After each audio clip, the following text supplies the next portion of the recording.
सुख दुख दोनों सम कर जान, और मान अपमाना।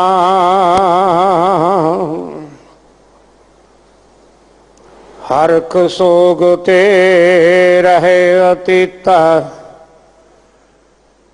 तिन जग तत्व पुछाना।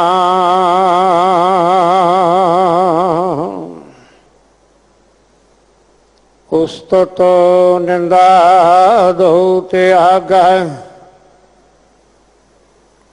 खोजै पद निर्वाणा।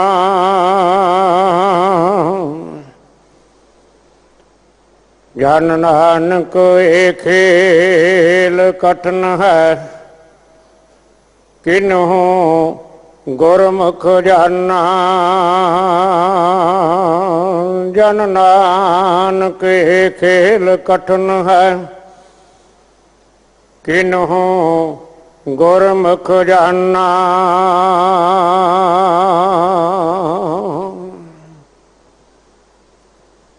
वाहिगुरु जी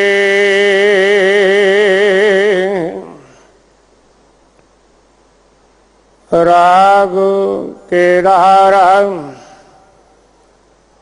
बाणी कबीर जी की। एक ओंकार सतगुरु प्रसाद।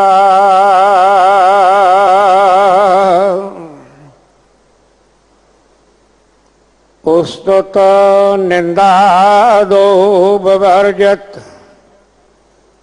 तजो मान अवमाना।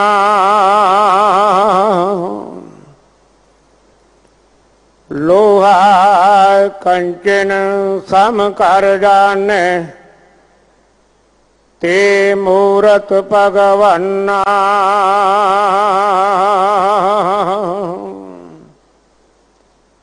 उस्तत निंदा दो विवर्जत, तज मान अवमाना।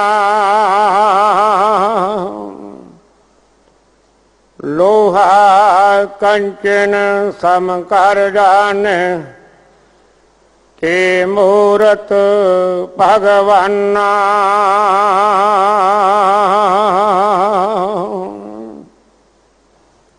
तेरा जन एक याद कोई,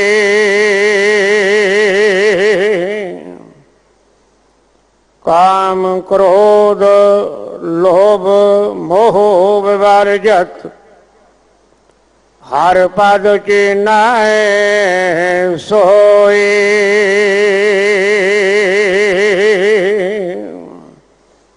रहाउ। राजगुण तम गुण सतगुण कहिया, ए तेरी सब माया। चौथे पद को जो नर चिन्ह, ते नहीं परम पद पाया।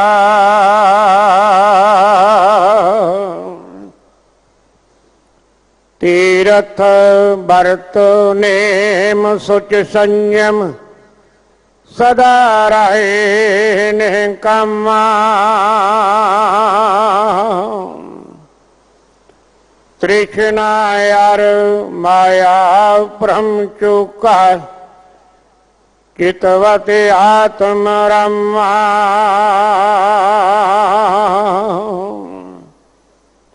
जे मंदर दीपक प्रगासे, अंधकार तैनासा।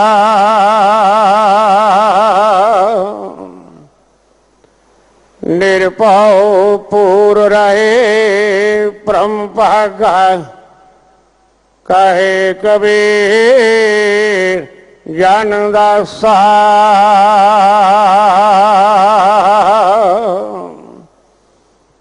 ये मंदिर दीपक प्रगासे, अंधकार तैनासा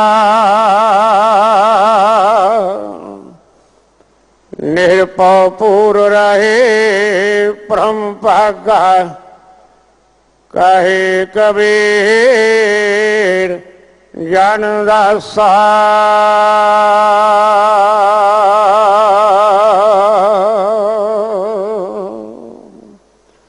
वाहिगुरु जी का खालसा वाहिगुरु जी की फतेह।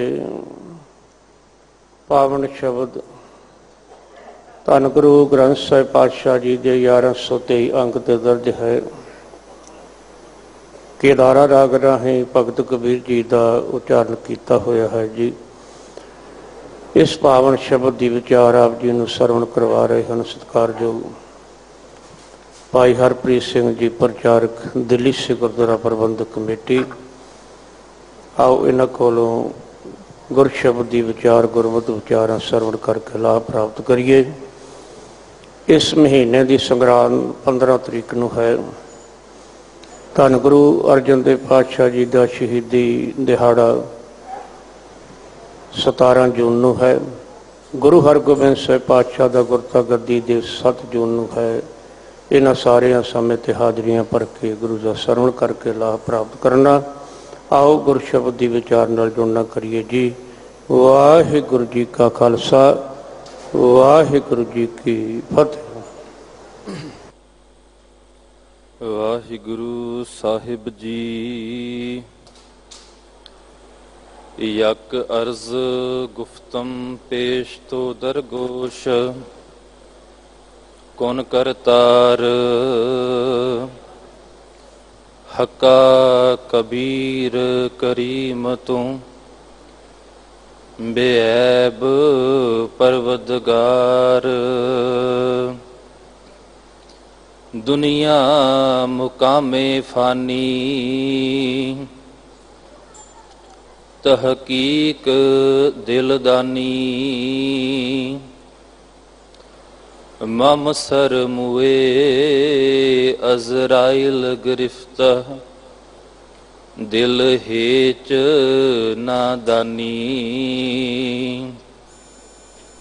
जन पिसर पदर बिरादरा कस नेस दस्तंगीर। आखिर व्यफ्तम कसना दारद चूश वद तकबीर।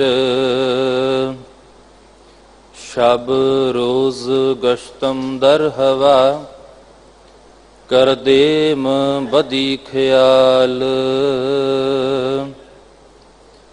गाहे नाने की कार करदम मम ई चीनी अहवाल। बदबख्त हम चो बखील गाफिल बेनजर बेबाक। नानक बुगोयद जन तुरा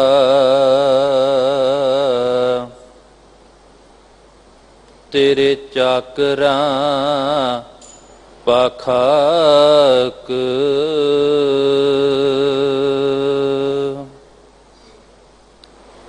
परम सन्मान योग चवर छतर तखत दे मालिक जुगो जुग अटल शब्द सतगुरु धन श्री गुरु ग्रंथ साहिब सच्चे पातशाह जी दी पावन पवित्र हजूरी अंदर सुभाएमान आत सत्कार जोग सतसंगी जनों। अकाल पुरख जी ने अपार बख्शिश रहमत की है जो कि आप सब धन सतगुरु श्री गुरु हरकृष्ण साहिब पातशाह जी दे पावन पवित्र इतिहासक स्थान गुरुद्वारा श्री बंगला साहिब विखे साहिबां दे पावन दरबार दीयां हाਜ਼ਰੀਆਂ भरदे होए दास तो पहला गुरु प्यार वालियां पासों साहिबां दी पावन इलाही बाणी आसा दीवार दे गुर शब्द कीर्तन सरवण कर रहे सो। ਹੁਣ ਸਮਾਂ ਹੈ ਪਾਵਨ ਅਸਥਾਨ ਤੇ ਚੱਲ ਰਹੀ ਲੜੀਵਾਰ ਗੁਰ ਸ਼ਬਦ ਵਿਚਾਰ ਦਾ। ਪਾਵਨ ਵਿਚਾਰ ਜੋ ਪ੍ਰਾਰੰਭ ਹੋਈ ਹੈ ਰਾਗ ਕੇਦਾਰਾ ਦੇ ਅੰਦਰ, ਸ਼੍ਰੋਮਣੀ ਭਗਤ ਕਬੀਰ ਸਾਹਿਬ ਜੀ ਦੇ ਪਾਵਨ ਮੁਖਾਰ ਬਿੰਦ ਤੋਂ ਉਚਾਰਨ ਕੀਤੇ ਹੋਏ ਪਾਵਨ ਸ਼ਬਦਾਂ ਦੀ ਵਿਚਾਰ, ਪਾਵਨ ਸ਼ਬਦ ਦਾ ਮੂਲ ਪਾਠ ਸਤਿਕਾਰਯੋਗ ਭਾਈ ਸਾਹਿਬ ਜੀ ਪਾਸੋਂ ਆਪਾਂ ਸਾਰਿਆਂ ਨੇ ਸਰਵਣ ਕੀਤਾ ਹੈ। ਪਾਵਨ ਸ਼ਬਦ ਧੰਨ ਗੁਰੂ ਗ੍ਰੰਥ ਸਾਹਿਬ ਜੀ ਦੇ ਪਾਵਨ ਪਵਿੱਤਰ ਅੰਕ 1123 ਉੱਪਰ ਸੁਭਾਏਮਾਨ ਹੈ। ਅੱਜ ਦੇ ਇਸ ਲੜੀਵਾਰ ਪਾਵਨ ਸ਼ਬਦ ਦੇ ਅੰਦਰ ਭਗਤ ਕਬੀਰ ਸਾਹਿਬ ਜੀ ਜੋ ਸਾਨੂੰ ਜੀਵਨ ਜਿਉਣ ਦਾ ਸੁਚੱਜਾ ਢੰਗ ਸਮਝਾਉਣਾ ਕਰਦੇ ਹਨ, ਆਓ ਆਪਣੀਆਂ ਮਨੋਬਿਰਤੀਆਂ ਇਕਾਗਰ ਕਰੀਏ। ਪਾਵਨ ਸ਼ਬਦ ਦੀ ਵਿਚਾਰ ਪ੍ਰਾਰੰਭ ਕਰਨ ਤੋਂ ਪਹਿਲਾਂ ਕਲਗੀਧਰ ਪਾਤਸ਼ਾਹ ਜੀ ਵੱਲੋਂ ਬਖਸ਼ਿਸ਼ ਕੀਤੀ ਹੋਈ ਫਤਿਹ ਦੀ ਸਾਂਝ ਪਾਈਏ। ਕੋਈ ਵੀ ਰਸਨਾ ਵਾਂਝੀ ਨਾ ਰਹੇ, ਸਾਰੇ ਹੀ ਆਖੋ ਜੀ ਵਾਹਿਗੁਰੂ ਜੀ ਕਾ ਖਾਲਸਾ ਵਾਹਿਗੁਰੂ ਜੀ ਕੀ ਫਤਿਹ। ਜਿਵੇਂ ਕਿ ਆਪ ਸਭ ਜਾਣਦੇ ਹੋ, ਗੁਰਬਾਣੀ ਪੜ੍ਹਨ ਵਾਲੇ ਜੋ ਪ੍ਰੇਮੀ ਜਨ ਹਨ, ਜਿਨ੍ਹਾਂ ਸ਼ਬਦਾਂ ਦੇ ਅੰਦਰ ਰਹਾਉ ਵਾਲਾ ਬੰਦ ਹੁੰਦਾ ਹੈ, ਉਹ ਬੰਦ ਉਸ ਸਾਰੇ ਸ਼ਬਦ ਦਾ ਕੇਂਦਰੀ ਭਾਵ ਉਸ ਬੰਦ ਦੇ ਅੰਦਰ ਰਹਾਉ ਦੀਆਂ ਪੰਕਤੀਆਂ ਦੇ ਅੰਦਰ ਹੁੰਦਾ ਹੈ। ਪਾਵਨ ਵਿਚਾਰ ਅਧੀਨ ਸ਼ਬਦ ਦੇ ਰਹਾਉ ਵਾਲੇ ਬੰਦ ਦੇ ਅੰਦਰ ਭਗਤ ਕਬੀਰ ਸਾਹਿਬ ਦੀ ਬਖਸ਼ਿਸ਼ ਕਰ ਰਹੇ ਹਨ। ਤੇਰਾ ਜਨ ਏਕ ਆਦ ਕੋਈ, ਕਾਮ ਕ੍ਰੋਧ ਲੋਭ ਮੋਹ ਬਿਵਰਜਿਤ, ਹਰ ਪਦ ਚੀਨੈ ਸੋਈ। ਕਬੀਰ ਸਾਹਿਬ ਜੀ ਸਮਝਾ ਰਹੇ ਨੇ ਉਸ ਮਾਲਕ ਦਾ ਸੇਵਕ, ਉਸ ਪਰਵਤਗਾਰ ਦੇ ਮਾਰਗ ਤੇ ਤੁਰਨ ਵਾਲਾ ਕੋਈ ਵਿਰਲਾ ਹੀ ਮਨੁੱਖ ਹੁੰਦਾ ਹੈ ਸੰਸਾਰ ਦੇ ਅੰਦਰ। ਸਤਿਗੁਰ ਜੀ ਪਾਵਨ ਬਾਣੀ ਦੇ ਅੰਦਰ ਸਾਹਿਬਾਂ ਦਾ ਪਾਵਨ ਬਚਨ ਹੈ। ਸਤਿਗੁਰ ਜੀ ਸਮਝਾਉਂਦੇ ਕਹਿਣ ਲੱਗੇ, ਹੈਣ ਵਿਰਲੇ ਨਾਹੀ ਘਣੇ, ਫੈਲ ਫੱਕੜ ਸੰਸਾਰ। ਇਸ ਦੁਨੀਆ ਦੇ ਅੰਦਰ ਵਿਰਲੇ ਮਨੁੱਖ ਹਨ ਜੋ ਸੱਚ ਦੇ ਮਾਰਗ ਤੇ ਧਾਰਨੀ ਬਣਦੇ ਹਨ। ਸੱਚ ਦੇ ਮਾਰਗ ਤੇ ਤੁਰਨ ਵਾਲਿਆਂ ਦੀ ਗਿਣਤੀ ਜ਼ਿਆਦਾ ਨਹੀਂ ਹੁੰਦੀ। ਨਾ ਹੀ ਘਣੇ, ਫੈਲ ਫੱਕੜ ਸੰਸਾਰ। ਸੰਸਾਰ ਦੇ ਬਾਕੀ ਜੀਵ ਜਿਹੜੇ ਨੇ ਕੇਵਲ ਆਪਣਾ ਜੀਵਨ ਸੰਸਾਰਿਕ ਤੌਰ ਤੇ ਹੀ ਜਿਉਂਦੇ ਹਨ। ਤੇ ਸਤਿਗੁਰੂ ਗੁਰੂ ਅਮਰਦਾਸ ਮਹਾਰਾਜ ਜੀ ਦਾ ਪਾਵਨ ਫਰਮਾਨ ਹੈ। ਸਾਹਿਬ ਜੀ ਸਮਝਾਉਂਦੇ ਨੇ ਜੋ ਭਗਤ ਜਨ ਹਨ, ਜੋ ਸੇਵਕ ਹਨ, ਜਿਨ੍ਹਾਂ ਦੇ ਬਾਬਤ ਬਾਣੀ ਅੰਦਰ ਸਤਿਗੁਰ ਦੀ ਬਖਸ਼ਿਸ਼ ਕਰਦੇ ਹਨ, ਸੇਵਕ ਸਿੱਖ ਪੂਜਣ ਸਭ ਆਵੇਂ, ਸਭ ਗਾਵੇਂ ਹਰ ਹਰ ਊਤਮ ਬਾਨੀ। ਗਾਵਿਆ ਸੁਣਿਆ ਤਿਨ ਕਾ ਹਰ ਥਾਏ ਪਾਵੈ, ਜਿਨ ਸਤਿਗੁਰ ਕੀ ਆਗਿਆ ਸਤ ਸਤ ਕਰ ਮਾਨੀ। ਸਾਹਿਬ ਜੀ ਕਹਿੰਦੇ ਨੇ ਗੁਰੂ ਦੇ ਦਰਬਾਰ ਵਿੱਚ, ਗੁਰੂ ਦੀ ਹਜ਼ੂਰੀ ਵਿੱਚ ਸੇਵਕ ਸਿੱਖ ਸਾਰੇ ਹੀ ਆਉਂਦੇ ਹਨ। ਆ ਕੇ ਬੜੇ ਅਦਬ ਦੇ ਨਾਲ ਗੁਰੂ ਸਾਹਿਬ ਜੀ ਅੱਗੇ ਨਤਮਸਤਕ ਹੁੰਦੇ ਹਨ। ਸਤਿਗੁਰਾਂ ਜੀ ਦੀ ਇਲਾਹੀ ਪਾਵਨ ਬਾਣੀ ਨੂੰ ਗਾਉਂਦੇ ਵੀ ਹਨ, ਸੁਣਦੇ ਵੀ ਹਨ। ਪਰ ਸਾਹਿਬ ਜੀ ਨੇ ਇੱਕ ਪੈਮਾਨਾ, ਇੱਕ ਕਸਵੱਟੀ ਰੱਖ ਦਿੱਤੀ ਹੈ ਤੇ ਗਾਵਿਆ ਤੇ ਸੁਣਿਆ ਉਹਨਾਂ ਦਾ ਹੀ ਉਸ ਮਾਲਕ ਨੂੰ ਪ੍ਰਵਾਨ ਹੁੰਦਾ ਹੈ, ਕਬੂਲ ਉਹਨਾਂ ਦਾ ਹੀ ਹੁੰਦਾ ਹੈ ਜਿਨ ਸਤਿਗੁਰ ਕੀ ਆਗਿਆ, ਜਿਨ੍ਹਾਂ ਨੇ ਸਤਿਗੁਰ ਦੇ ਬਚਨਾਂ ਨੂੰ, ਗੁਰੂ ਦੇ ਹੁਕਮ ਨੂੰ ਸੱਚ ਕਰਕੇ ਮੰਨਿਆ ਜੀਵਨ ਦੇ ਅੰਦਰ। ਉਹਨਾਂ ਦੀ ਗੱਲ ਗੁਰਦੇਵ ਜੀ ਕਰਦੇ ਨੇ ਕਿ ਹੈਣ ਵਿਰਲੇ ਨਾਹੀ ਘਣੇ, ਫੈਲ ਫੱਕੜ ਸੰਸਾਰ। ਗੁਰੂ ਅਮਰਦਾਸ ਮਹਾਰਾਜ ਜੀ ਦਾ ਮੁਬਾਰਕ ਬਚਨ ਹੈ। ਸਾਹਿਬ ਜੀ ਸਮਝਾਉਂਦੇ ਕਹਿਣ ਲੱਗੇ, ਭਗਤਾਂ ਕੀ ਚਾਲ ਨਿਰਾਲੀ, ਚਾਲਾ ਨਿਰਾਲੀ ਭਗਤਾਂ ਕੇਰੀ ਬਿਖਮ ਮਾਰਗ ਚੱਲਣਾ। ਭਗਤ ਜਨ ਜਿਹੜੇ ਸੇਵਕ ਨੇ, ਗੁਰੂ ਦੀ ਆਗਿਆ ਨੂੰ ਸਤ ਕਰਕੇ ਮੰਨਣ ਵਾਲੇ ਨੇ, ਜਿਹੜੇ ਗੁਰੂ ਦੇ ਬਚਨਾਂ ਅੱਗੇ ਸੀਸ ਝੁਕਾਉਣ ਵਾਲੇ ਨੇ, ਜੋ ਸਤਿਗੁਰੂ ਜੀ ਕਹਿੰਦੇ ਉਹਨਾਂ ਦੀ ਚਾਲ ਜਿਹੜੀ ਹੈ ਨਿਰਾਲੀ ਹੁੰਦੀ ਹੈ। ਹੁਣ ਚਾਲ ਨਿਰਾਲੀ ਦਾ ਭਾਵ ਉਹਨਾਂ ਦੇ ਜੀਵਨ ਜਿਉਣ ਦਾ ਜੋ ਢੰਗ ਹੈ, ਜੋ ਤਰੀਕਾ ਹੈ, ਉਹ ਸੰਸਾਰਿਕ ਮਨੁੱਖਾਂ ਨਾਲੋਂ ਬਿਲਕੁਲ ਵੱਖਰਾ ਹੁੰਦਾ ਹੈ। ਉਹ ਦੁਨੀਆਦਾਰ ਲੋਕਾਂ ਦੇ ਨਾਲੋਂ ਵੱਖਰਾ ਹੁੰਦਾ ਹੈ। ਚਾਲਾਂ ਨਿਰਾਲੀ ਭਗਤਾਂ ਕੇਰੀ ਬਿਖਮ ਮਾਰਗ ਚੱਲਣਾ। ਸੇਵਕ ਜਿਹੜੇ ਨੇ, ਭਗਤ ਜਨ ਹਨ ਜੋ, ਉਹ ਜਿਸ ਮਾਰਗ ਤੇ ਤੁਰਦੇ ਨੇ ਉਹ ਮਾਰਗ ਬਿਖਮ ਹੈ, ਔਖਾ ਹੈ। ਕਿਉਂ ਔਖਾ ਹੈ? ਕਿਉਂਕਿ ਦੁਨੀਆਦਾਰ ਮਨੁੱਖ ਦੇ ਵਾਸਤੇ ਵਿਕਾਰਾਂ ਨੂੰ ਛੱਡਣਾ, ਲੋਭ ਹੰਕਾਰ ਨੂੰ ਤਿਆਗਣਾ ਔਖਾ ਹੁੰਦਾ ਹੈ। ਲਬ ਲੋਭ ਅਹੰਕਾਰ ਤਜ ਤ੍ਰਿਸ਼ਨਾ ਬਹੁਤ ਨਾਹੀ ਬੋਲਣਾ। ਭਗਤਾਂ ਦਾ ਜੀਵਨ, ਉਹਨਾਂ ਦੇ ਜਿਉਣ ਦਾ ਢੰਗ, ਉਹਨਾਂ ਦੀ ਚਾਲ ਨਿਰਾਲੀ ਕਿਉਂ ਹੈ? ਕਿਉਂਕਿ ਉਹ ਆਪਣੇ ਜੀਵਨ ਦੇ ਅੰਦਰੋਂ ਲਬ ਲੋਭ ਅਹੰਕਾਰ ਤ੍ਰਿਸ਼ਨਾ ਇਹ ਸਭ ਕੁਝ ਤਿਆਗ ਦਿੰਦੇ ਹਨ। ਬਹੁਤ ਨਾਹੀ ਬੋਲਣਾ ਤੇ ਬਹੁਤਾ ਬੋਲਦੇ ਨਹੀਂ। ਲਬ ਲੋਭ ਅਹੰਕਾਰ ਤਜ ਤ੍ਰਿਸ਼ਨਾ ਬਹੁਤ ਨਾਹੀ ਬੋਲਣਾ। ਖਨਿਓ ਤਿੱਖੀ ਵਾਲੋ ਨਿੱਕੀ ਏਤ ਮਾਰਗ ਜਾਣਾ। ਜਿਸ ਮਾਰਗ ਤੇ, ਜਿਸ ਰਸਤੇ ਤੇ ਸੇਵਕ ਜਨ ਭਗਤ ਜਨ ਤੁਰਦੇ ਹਨ, ਸਾਹਿਬ ਜੀ ਬਖਸ਼ਿਸ਼ ਕਰਦੇ ਕਹਿਣ ਲੱਗੇ ਉਹ ਮਾਰਗ ਜਿਹੜਾ ਹੈ, ਉਹ ਮਾਰਗ ਖੰਡੇ ਦੀ ਧਾਰ ਦੇ ਨਾਲੋਂ ਵੀ ਤਿੱਖਾ ਹੁੰਦਾ ਹੈ। ਖੰਡੇ ਦੀ ਧਾਰ ਲੱਗੀ ਹੋਵੇ ਕਿੰਨੀ ਤਿੱਖੀ ਹੁੰਦੀ ਹੈ। ਸਾਹਿਬ ਜੀ ਕਹਿੰਦੇ ਇਹ ਮਾਰਗ ਖੰਡੇ ਦੀ ਧਾਰ ਨਾਲੋਂ ਵੀ ਜ਼ਿਆਦਾ ਤਿੱਖਾ ਹੈ। ਵਾਲੋਂ ਨਿੱਕੀ, ਵਾਲ ਤੋਂ ਵੀ ਬਰੀਕ ਪਤਲਾ ਹੈ। ਕਿਉਂਕਿ ਇਹ ਮਾਰਗ ਤੇ ਚੱਲਦੇ ਹੋਏ ਕਦੋਂ ਮਨੁੱਖ ਦਾ ਮਨ ਡੋਲ ਜਾਵੇ ਕੋਈ ਪਤਾ ਨਹੀਂ। ਕਦੋਂ ਪਦਾਰਥ, ਕਦੋਂ ਦੁਨੀਆ ਦੀਆਂ ਵਾਸ਼ਨਾਵਾਂ ਬੰਦੇ ਨੂੰ ਡੋਲਾ ਦੇਣ, ਕੋਈ ਇਹਦੇ ਬਾਰੇ ਦੱਸ ਨਹੀਂ ਸਕਦਾ।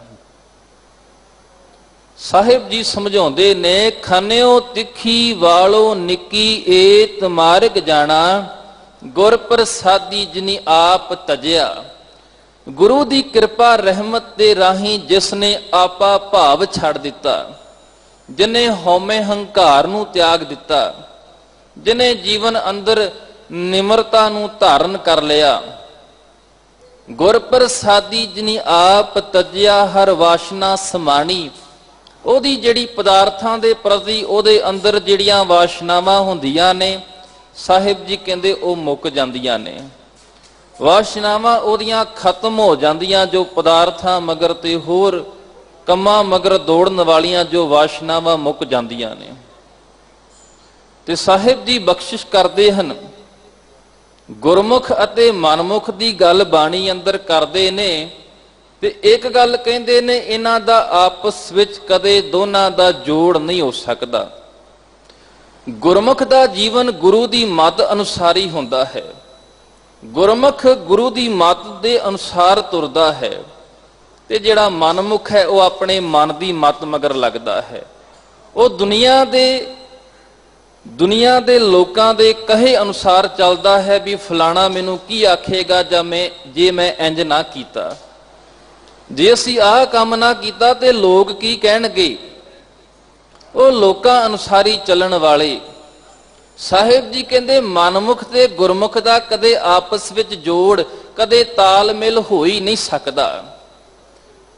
ਇਸ ਲਈ ਅੱਜ ਦੇ ਪਾਵਨ ਬਚਨਾਂ ਅੰਦਰ ਜੋ ਕਬੀਰ ਸਾਹਿਬ ਜੀ ਸਮਝਾ ਰਹੇ ਨੇ, ਤੇਰਾ ਜਨ ਏਕ ਆਦ ਕੋਈ। ਤੇਰਾ ਸੇਵਕ ਇਸ ਸੰਸਾਰ ਵਿੱਚ ਤੇਰੇ ਮਾਰਗ ਤੇ ਤੁਰਨ ਵਾਲਾ ਕੋਈ ਵਿਰਲਾ ਹੀ ਹੁੰਦਾ ਹੈ। ਤੇ ਸਾਹਿਬ ਜੀ ਸਮਝਾਉਂਦੇ ਨੇ, ਪੰਚਮ ਪਾਤਸ਼ਾਹ ਜੀ ਦਾ ਮੁਬਾਰਕ ਬਚਨ ਹੈ। ਸਾਹਿਬ ਜੀ ਸਮਝਾਉਂਦੇ ਕਹਿਣ ਲੱਗੇ, ਹਰ ਕੇ ਦਾਸ ਸਿਉ ਸਾਕਤ ਨਹੀਂ ਸੰਗ। ਉਹ ਬਿਖਈ ਉਸ ਰਾਮ ਕੋ ਰੰਗ। ਹਰੀ ਦੇ ਦਾਸ ਦਾ, ਗੁਰਮੁਖ ਦਾ ਅਤੇ ਮਨਮੁਖ ਦਾ ਕਦੇ ਆਪਸ ਵਿੱਚ ਜੋੜ ਨਹੀਂ ਹੋ ਸਕਦਾ। ਕਦੇ ਦੋਨੋਂ ਇੱਕ ਨਹੀਂ ਹੋ ਸਕਦੇ। ਕਿਉਂ ਨਹੀਂ ਹੋ ਸਕਦੇ? ਉਹ ਬਿਖਈ, ਜਿਹੜਾ ਸਾਕਤ ਹੈ, ਉਹਨੂੰ ਵਿਸ਼ੇ ਵਿਕਾਰ ਚੰਗੇ ਲੱਗਦੇ ਨੇ। ਸਾਕਤ ਦੀ ਇਸ ਹਾਲਤ ਬਾਰੇ ਸਾਹਿਬ ਜੀ ਕਹਿੰਦੇ ਅਸੀਂ ਅੱਖਾਂ ਨਾਲ ਤੱਕੀ ਹੈ ਉਹਦੀ ਹਾਲਤ ਕਿਹੋ ਜੀ ਹੈ। ਅੰਮ੍ਰਿਤ ਕੌਰਾ ਵਿਖਿਆ ਮਿੱਠੀ, ਸਾਕਤ ਕੀ ਬਿਦ ਨੈਣੋ ਡਿਠੀ। ਸਾਕਤ ਰੱਬ ਤੋਂ ਟੁੱਟਿਆ ਹੋਇਆ ਜੋ ਮਨੁੱਖ ਹੈ, ਉਸ ਨੂੰ ਅੰਮ੍ਰਿਤ ਜੋ ਜੀਵਨ ਦੇਣ ਵਾਲਾ ਸੋਮਾ ਹੈ ਉਹ ਕੋੜਾ ਜਾਪਦਾ ਹੈ। ਵਿਖਿਆ ਜੋ ਜ਼ਹਿਰ ਹੈ ਉਹਨੂੰ ਮਿੱਠੀ ਲੱਗਦੀ ਹੈ। ਉਹਨੂੰ ਆਪਣੇ ਚੰਗੇ ਮੰਦੇ ਦੀ ਸਮਝ ਨਹੀਂ ਹੈ ਵੀ ਮੇਰੇ ਲਈ ਜੀਵਨ ਲਈ ਚੰਗਾ ਕਰਮ ਕਿਹੜਾ ਹੈ ਤੇ ਮਾੜਾ ਕਿਹੜਾ ਹੈ, ਉਹਨੂੰ ਸੋਝੀ ਨਹੀਂ ਹੈ। ਸਾਹਿਬ ਜੀ ਕਹਿੰਦੇ ਉਹ ਵਿਖਾ ਹੀ ਸਾਕਤ ਵਿਸ਼ੇ ਵਿਕਾਰਾਂ ਦੇ ਵਿੱਚ ਘੁੰਮ ਰਿਹਾ ਹੈ। ਪਰ ਕਹਿਣ ਲੱਗੇ ਉਸ ਰਾਮ ਕੋ ਰੰਗ, ਪਰ ਜਿਹੜਾ ਗੁਰਮੁਖ ਹੈ, ਹਰੀ ਦਾ ਦਾਸ ਹੈ, ਉਹਦਾ ਪ੍ਰਭੂ ਦੇ ਨਾਲ ਪ੍ਰੇਮ ਹੈ। ਉਹ ਆਪਣੇ ਮਾਰਗ ਦੇ ਖਸਮ ਦੇ ਮਾਰਗ ਤੇ ਤੁਰਨਾ ਉਹਨੂੰ ਚੰਗਾ ਲੱਗਦਾ ਹੈ। ਫਿਰ ਇਸ ਸਾਰੀ ਵਿਚਾਰ ਨੂੰ ਸਤਿਗੁਰੂ ਜੀ ਕੁਝ ਉਦਾਹਰਣਾਂ ਦੇ ਰਾਹੀਂ ਸਮਝਾਉਂਦੇ ਨੇ, ਕਿਉਂਕਿ ਇੱਕ ਬਹੁਤ ਸੁੰਦਰ ਤੇ ਸੋਹਣਾ ਸੌਖਾ ਢੰਗ ਹੈ ਗੁਰਬਾਣੀ ਅੰਦਰ ਵਰਤਿਆ ਹੈ।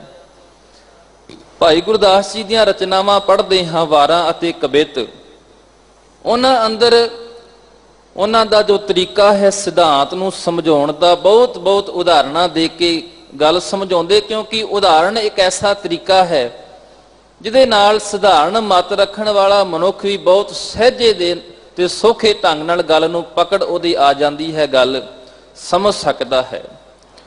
ਤੇ ਹੁਣ ਉਦਾਹਰਣ ਜਿਹੜੀ ਹੈ ਗੁਰਦੇਵ ਜੀ ਜੋ ਵਰਤਦੇ ਨੇ, ਕਹਿਣ ਲੱਗੇ ਮਨ ਅਸਵਾਰ ਜੈਸੇ ਤੁਰੀ ਸ਼ਿੰਗਾਰੀ, ਜਿਉਂ ਕਾ ਪੁਰਖ ਪੁਚਾਰੈ ਨਾਰੀ। ਹੁਣ ਸਾਹਿਬ ਜੀ ਕਹਿੰਦੇ ਨੇ ਮਨ ਮਨੁੱਖ ਦਾ ਅਸਵਾਰ ਹੈ। ਬੰਦੇ ਨੂੰ ਸਵਾਰੀ ਤੇ ਕਰਨੀ ਨਾ ਆਉਂਦੀ ਹੋਵੇ ਤੇ ਤੁਰੀ ਦੇ ਅਖਰੀ ਅਰਥ ਨੇ ਘੋੜੀ। ਘੋੜੀ ਸ਼ਿੰਗਾਰ ਕੇ ਖਲੋਤੀ ਹੈ, ਪਰ ਬੰਦੇ ਨੂੰ ਘੋੜ ਸਵਾਰੀ ਨਾ ਕਰਨੀ ਆਉਂਦੀ ਹੋਵੇ ਤੇ ਉਹਦਾ ਉਸ ਘੋੜੀ ਦੇ ਨਾਲ ਕੋਈ ਤਾਲਮੇਲ ਨਹੀਂ ਬੈਠ ਸਕਦਾ। ਸੌਖਾ ਸਮਝਣਾ ਹੋਵੇ ਅੱਜ ਦੇ ਸਮੇਂ ਵਿੱਚ, ਬੰਦੇ ਨੂੰ ਗੱਡੀ ਨਾ ਚਲਾਉਣੀ ਆਉਂਦੀ ਹੋਵੇ ਤੇ ਕੋਈ ਆਖੇ ਵੀ ਆ ਗੱਡੀ ਖਲੋਤੀ ਹੈ, ਲੈ ਜਾ ਤੂੰ ਜਿੱਥੇ ਲਿਜਾਣੀ ਹੈ, ਪਰ ਉਹ ਕਵੇ ਮੈਨੂੰ ਤੇ ਚਲਾਣੀ ਨਹੀਂ ਆਉਂਦੀ, ਉਹਦੇ ਨਾਲ ਉਹਦਾ ਕੋਈ ਜੋੜ ਨਹੀਂ ਬੈਠ ਸਕਦਾ। ਮਨ ਅਸਵਾਰ ਜੈਸੇ ਤੁਰੀ ਸ਼ਿੰਗਾਰੀ, ਜਿਉਂ ਕਾ ਪੁਰਖ ਪੁਚਾਰੈ ਨਾਰੀ। ਕਾ ਪੁਰਖ ਕਹਿੰਦੇ ਖੁਸਰੇ ਮਨੁੱਖ ਨੂੰ, ਜਿਵੇਂ ਖੁਸਰਾ ਪੁਚਾਰੈ ਨਾਰੀ, ਉਹਦਾ ਇਸਤਰੀ ਦੇ ਨਾਲ ਪ੍ਰੇਮ ਹੋਵੇ, ਪਰ ਇਹ ਗੱਲ ਹੁੰਦੀ ਨਹੀਂ। ਖੁਸਰੇ ਦਾ ਇਸਤਰੀ ਨਾਲ ਪ੍ਰੇਮ ਨਹੀਂ ਹੋ ਸਕਦਾ। ਇਹਨਾਂ ਦਾ ਕਦੇ ਆਪਸ ਵਿੱਚ ਜੋੜ ਤਾਲਮੇਲ ਨਹੀਂ ਬੈਠ ਸਕਦਾ। ਮਨ ਅਸਵਾਰ ਜੈਸੇ ਤੁਰੀ ਸ਼ਿੰਗਾਰੀ, ਜਿਉਂ ਕਾ ਪੁਰਖ ਪੁਚਾਰੈ ਨਾਰੀ, ਬੈਲ ਕੋ ਨੇਤਰਾ ਪਾਏ ਦੁਹਾਵੈ, ਗਊ ਚਰ ਸਿੰਘ ਪਾਛੈ ਪਾਵੇ। ਫਿਰ ਹੋਰ ਅੱਗੇ ਦੋ ਉਦਾਹਰਣਾਂ ਦੀ ਇਹਨਾਂ ਦੀ ਵਰਤੋਂ ਕੀਤੀ ਹੈ ਗੁਰਦੇਵ ਜੀ ਨੇ। ਕਹਿਣ ਲੱਗੇ ਕੋਈ ਮਨੁੱਖ ਬਲਦ ਨੂੰ ਨੇਤਰਾ ਪਾ ਕੇ ਉਹਦੀਆਂ ਲੱਤਾਂ ਨੂੰ ਜਿਸ ਰੱਸੀ ਦੇ ਨਾਲ ਬੰਨਿਆ ਜਾਂਦਾ ਉਸ ਨੂੰ ਨੇਤਰਾ ਕਿਹਾ ਜਾਂਦਾ ਹੈ। ਕਹਿਣ ਲੱਗੇ ਬਲਦ ਨੂੰ ਨੇਤਰਾ ਪਾ ਕੇ ਉਹਨੂੰ ਦੁਹਾਣ ਦਾ ਯਤਨ ਕਰੇ ਤੇ ਉਹ ਯਤਨ ਅਸਫਲ ਹੋਵੇਗਾ। ਉਹਦਾ ਕੋਈ ਆਪਸ ਵਿੱਚ ਜੋੜ ਨਹੀਂ ਬੈਠ ਸਕਦਾ, ਬਲਦ ਨੂੰ ਨਹੀਂ ਦੁਹਾਇਆ ਜਾ ਸਕਦਾ। ਬੈਲ ਕੋ ਨੇਤਰਾ ਪਾਏ ਦੁਹਾਵੈ, ਗਊ ਚਰ ਸਿੰਘ ਪਾਛੈ ਪਾਵੇ। ਕੋਈ ਬੰਦਾ ਗਾਂ ਦੇ ਉੱਤੇ ਚੜ ਕੇ ਤੇ ਆਖੇ ਵੀ ਮੈਂ ਸ਼ੇਰ ਦਾ ਪਿੱਛਾ ਕਰਨਾ ਹੈ, ਸ਼ੇਰ ਮਗਰ ਮੈਂ ਜਾਣਾ ਹੈ, ਤੇ ਗੱਲ ਜਿਹੜੀ ਹੈ ਨਹੀਂ, ਇਹਦਾ ਆਪਸ ਵਿੱਚ ਤਾਲਮੇਲ ਬੈਠੇਗਾ।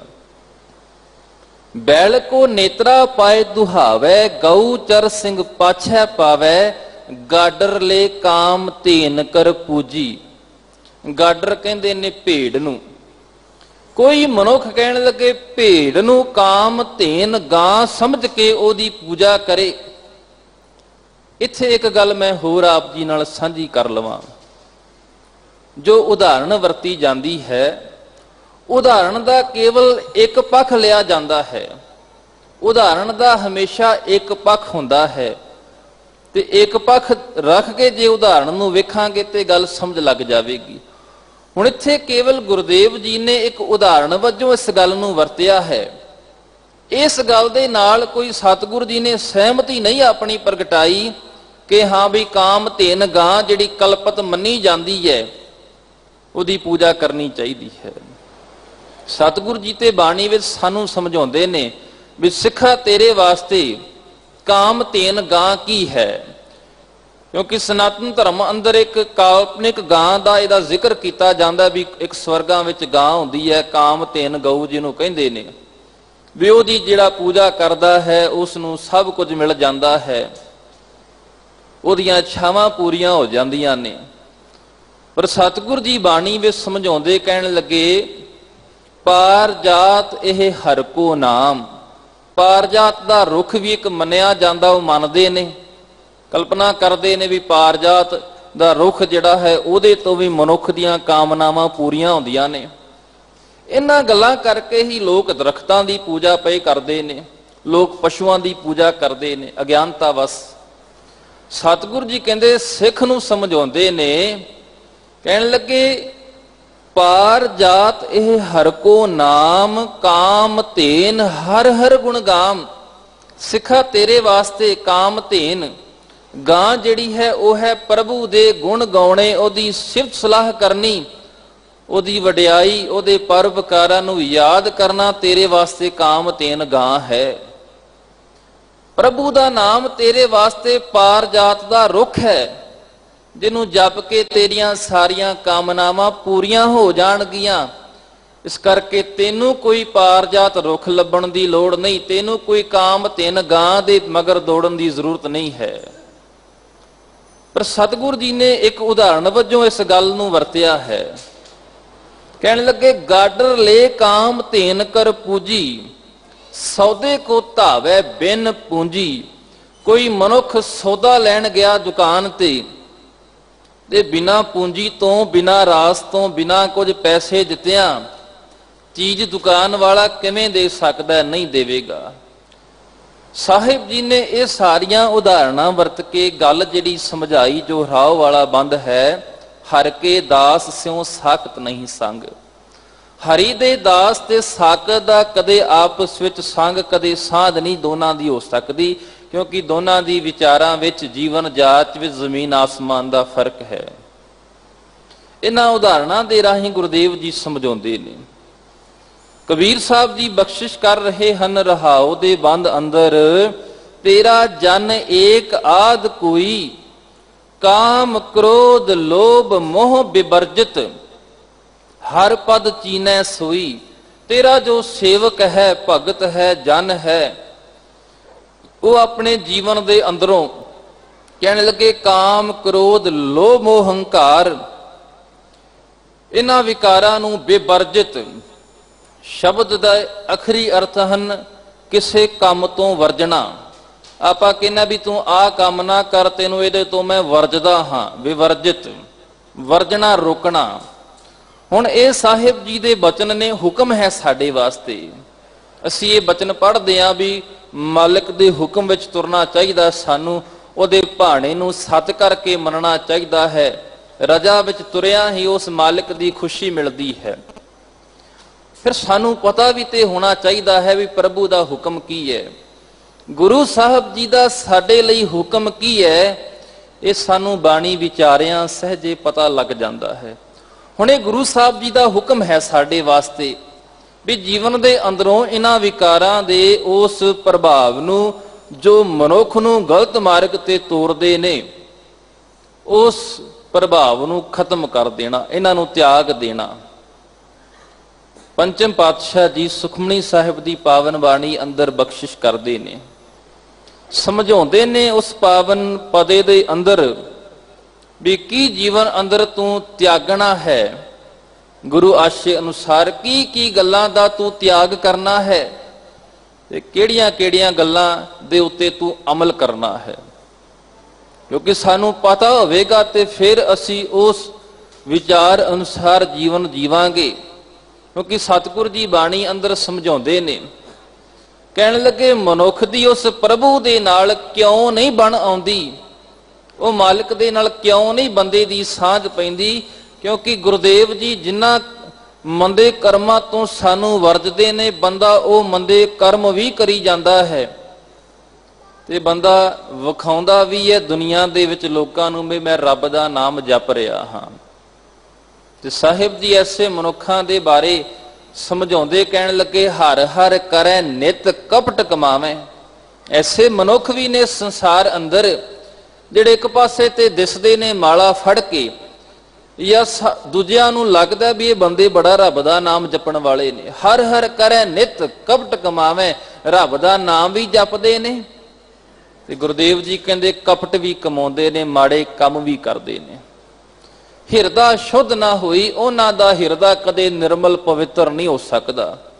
ਅਣਦਿਨ ਕਰਮ ਕਰੈ ਬਹੁ ਤੇਰੇ ਸੁਪਨੇ ਸੁਖ ਨਾ ਹੋਈ, ਅਨੇਕਾਂ ਕਰਮ ਕਾਂਡ ਪਏ ਕਰਦੇ ਨੇ, ਉਹਨਾਂ ਨੂੰ ਤੇ ਸੁਪਨੇ ਵਿੱਚ ਵੀ ਸੁੱਖ ਨਹੀਂ ਮਿਲਦਾ। ਜਿਹੜੇ ਵਿਖਾਉਂਦੇ ਨੇ ਵੀ ਅਸੀਂ ਰੱਬ ਦਾ ਨਾਮ ਜਪ ਰਹੇ ਹਾਂ, ਪਰ ਜਿਨ੍ਹਾਂ ਕੰਮਾਂ ਤੋਂ ਗੁਰਦੇਵ ਜੀ ਨੇ ਵਰਜਿਆ ਸੀ ਉਹ ਵੀ ਕਰੀ ਜਾ ਰਹੇ ਨੇ, ਫਿਰ ਦੱਸੋ ਉਸ ਮਾਲਕ ਨਾਲ ਕਿਵੇਂ ਮੇਲ ਹੋ ਸਕਦਾ ਹੈ। ਸਾਹਿਬ ਜੀ ਦਾ ਬਚਨ ਹੈ, ਕਹਿਣ ਲੱਗੇ ਜੋ ਪਰਾਇਓ ਸੋਈ ਆਪਣਾ, ਜੋ ਤਜ ਛੋਡਨ ਤਿਸ ਸਿਉ ਮਨ ਰਚਨਾ। ਜੋ ਪਰਾਈ ਚੀਜ਼ ਹੈ ਬੰਦਾ ਉਸ ਨੂੰ ਧੱਕੇ ਦੇ ਨਾਲ ਜਾਂ ਕੋਈ ਤਰੀਕਾ ਵਰਤ ਕੇ ਆਪਣੀ ਬਣਾਉਣ ਦਾ ਯਤਨ ਪਿਆ ਕਰਦਾ ਹੈ। ਜੋ ਤਜ ਛੋਡਣ, ਜਿਹੜੀ ਗੱਲ ਨੂੰ ਛੱਡਣਾ ਸੀ, ਜਿਹੜੇ ਕੰਮਾਂ ਨੂੰ ਤਿਆਗਣਾ ਸੀ, ਸਾਹਿਬ ਜੀ ਕਹਿੰਦੇ ਤਿਸ ਸਿਉ ਮਨ ਰਚਨਾ, ਉਹਦੇ ਵਿੱਚ ਮਨੁੱਖ ਦਾ ਮਨ ਰਚਿਆ ਹੋਇਆ ਹੈ, ਮਗਨ ਹੈ ਮੰਦੇ ਕਰਮਾਂ ਵਿੱਚ। ਫਿਰ ਕਹਿਣ ਲੱਗੇ ਕਹੋ ਗੁਸਾਈ ਮਿਲੀਏ ਕੇ, ਦੱਸੋ ਫਿਰ ਉਸ ਗੁਸਾਈ ਪ੍ਰਭੂ ਦੇ ਨਾਲ ਕਿਵੇਂ ਬੰਦੇ ਦਾ ਮਿਲਾਪ ਹੋ ਸਕਦਾ ਹੈ। ਜੋ ਵਿਵਰਜਿਤ ਤਿਸ ਸਿਉ ਨੇ, ਜੋ ਕਰਮ ਵਿਵਰਜਿਤ ਹੈ, ਜਿਹਦੇ ਤੋਂ ਗੁਰਦੇਵ ਜੀ ਵਰਜਦੇ ਨੇ ਸਾਨੂੰ, ਬਈ ਆ ਬੰਦਿਆ ਤੂੰ ਕੰਮ ਨਾ ਕਰ, ਤੇਰੇ ਲਈ ਚੰਗਾ ਹੋਵੇਗਾ। ਗੁਰਦੇਵ ਜੀ ਜਿਨ੍ਹਾਂ ਤੋਂ ਵਰਜਦੇ ਨੇ, ਜੋ ਵਿਵਰਜਿਤ ਤਿਸ ਸਿਉ ਨੇ, ਮਨੁੱਖ ਨੇ ਉਹਨਾਂ ਹੀ ਮੰਦੇ ਕਰਮਾਂ ਨਾਲ ਸਨੇਹ ਪ੍ਰੇਮ ਪਾ ਲਿਆ ਹੈ।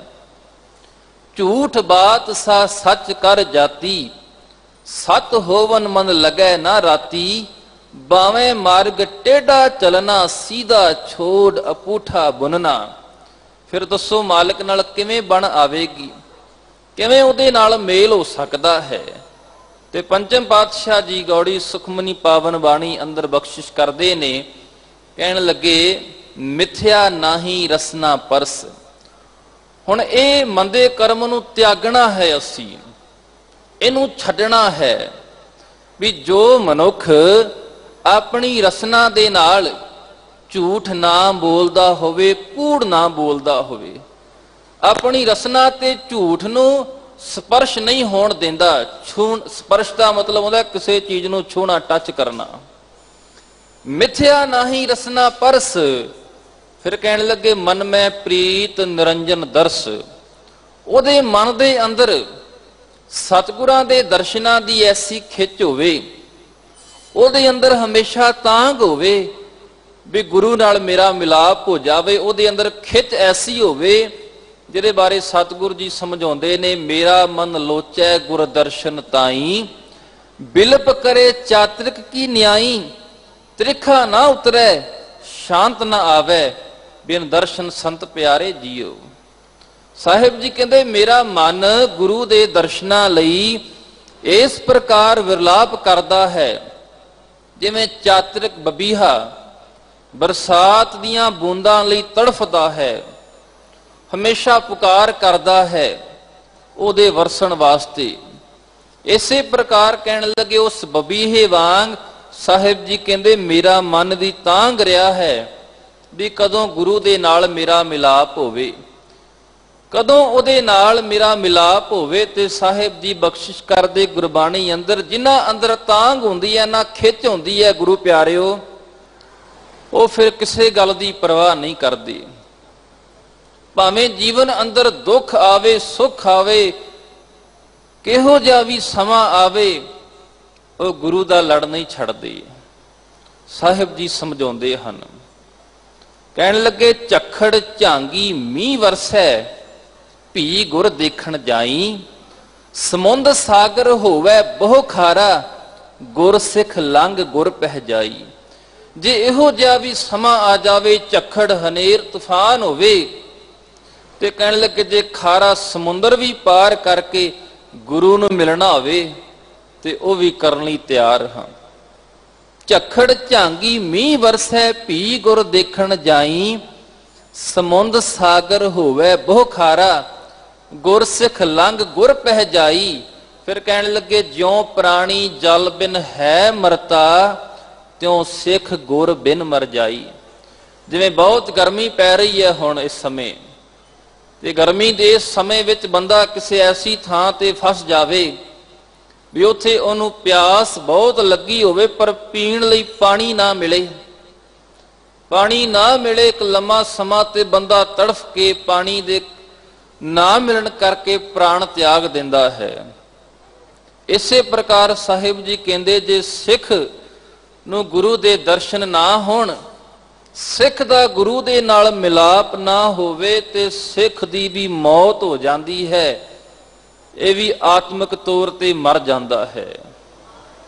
ਸਾਹਿਬ ਜੀ ਨੇ ਸਮਝਾਇਆ, ਕਹਿਣ ਲੱਗੇ ਮਨ ਮਹਿ ਪ੍ਰੀਤ ਨਿਰੰਜਨ ਦਰਸ। ਫਿਰ ਕਹਿਣ ਲੱਗੇ ਪਰ ਤੇਰੇ ਰੂਪ ਨਾ ਪੇਖੈ ਨੇਤਰ। ਆਪਣੀਆਂ ਇਹਨਾਂ ਅੱਖਾਂ ਦੇ ਨਾਲ, ਨੇਤਰਾਂ ਦੇ ਨਾਲ ਹੁਣ ਇਹ ਕੰਮ ਨੂੰ ਤਿਆਗਣ ਦੀ ਗੱਲ ਕੀਤੀ ਹੈ, ਇਹ ਛੱਡਣਾ ਹੈ। ਆਪਣੀਆਂ ਅੱਖਾਂ ਦੇ ਨਾਲ ਜੋ ਪਰਾਏ ਰੂਪ ਨੂੰ ਨਾ ਤੱਕਦਾ ਹੋਵੇ, ਪਰਾਏ ਰੂਪ ਨੂੰ ਵੇਖਣ ਦੀ ਜੋ ਮੰਦੀ ਆਦਤ ਹੈ ਉਹਨੂੰ ਛੱਡ ਦਵੇ। ਪਰਤ ਰੂਪ ਨਾ ਪੇਖੈ ਨੇਤਰ, ਸਾਧ ਕੀ ਟਹਲ ਸੰਤ ਸੰਗ ਹੇਤ। ਕਰਨ ਨਾ ਸੁਨੈ ਕਾਹੂ ਕੀ ਨੰਦਾ, ਸਭ ਤੇ ਜਾਣੈ ਆਪਸ ਕੋ ਮੰਦਾ।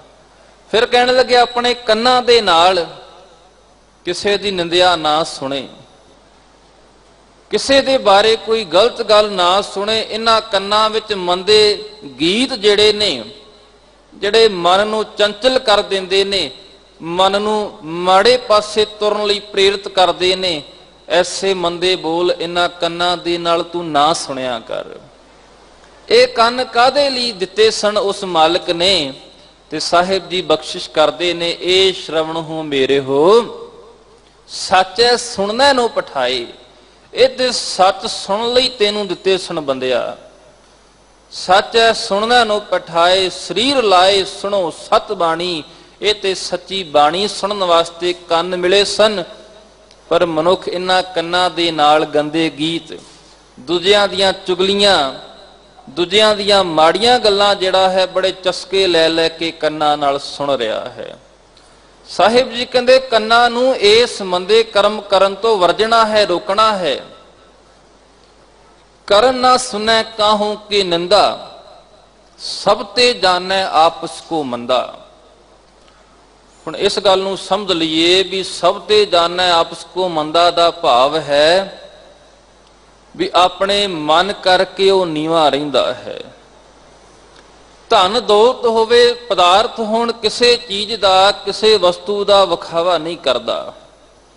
ਮਨ ਨੀਵਾਂ ਕਰਕੇ ਰੱਖਣਾ, ਜਿਹਦੇ ਬਾਬਤ ਗੁਰੂ ਨਾਨਕ ਸਾਹਿਬ ਮਹਾਰਾਜ ਜੀ ਆਸਾ ਦੀ ਵਾਰ ਦੇ ਅੰਦਰ ਸਮਝਾਉਂਦੇ ਨੇ। ਇੱਕ ਦ੍ਰਿਸ਼ਟਾਂਤ ਸਾਡੇ ਸਾਹਮਣੇ ਰੱਖ ਕੇ ਗੱਲ ਸਮਝਾਉਂਦੇ ਨੇ। ਕਹਿਣ ਲੱਗੇ ਜਿਵੇਂ ਸਿਮਲ ਦਾ ਰੁੱਖ ਹੁੰਦਾ ਹੈ, ਬੜਾ ਸਿੱਧਾ ਲੰਬਾ ਤੇ ਬੜਾ ਮੋਟਾ ਦਰਖਤ ਹੁੰਦਾ ਹੈ, ਬਹੁਤ ਤਗੜਾ ਵਿਸ਼ਾਲ ਰੁੱਖ ਹੈ।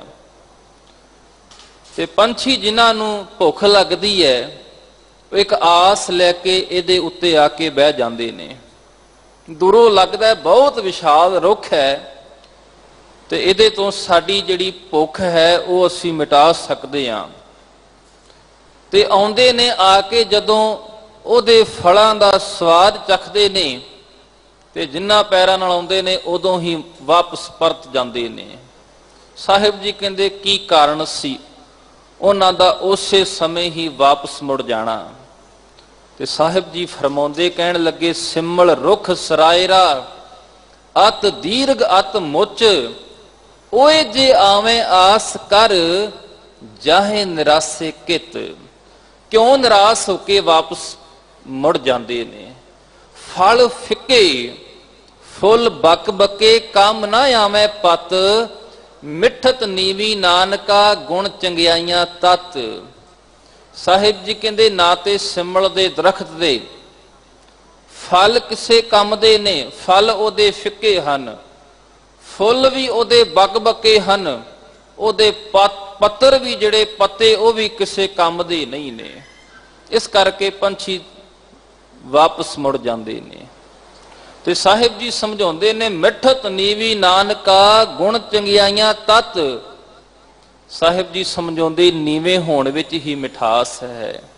ਜਿਹੜਾ ਮਨ ਕਰਕੇ ਨੀਵਾਂ ਹੋ ਕੇ ਰਹਿੰਦਾ ਹੈ, ਤੇ ਹਰ ਇੱਕ ਸਿੱਖ ਅਰਦਾਸ ਅੰਦਰ ਗੁਰੂ ਸਾਹਿਬ ਕੋਲੋਂ ਜਾਚਨਾ ਵੀ ਇਹੀ ਕਰਦਾ ਹੈ, ਸਿੱਖਾਂ ਦਾ ਮਨ ਨੀਵਾਂ ਮਤ ਉੱਚੀ, ਮਤ ਦਾ ਰਾਖਾ ਆਪ ਵਾਹਿਗੁਰੂ।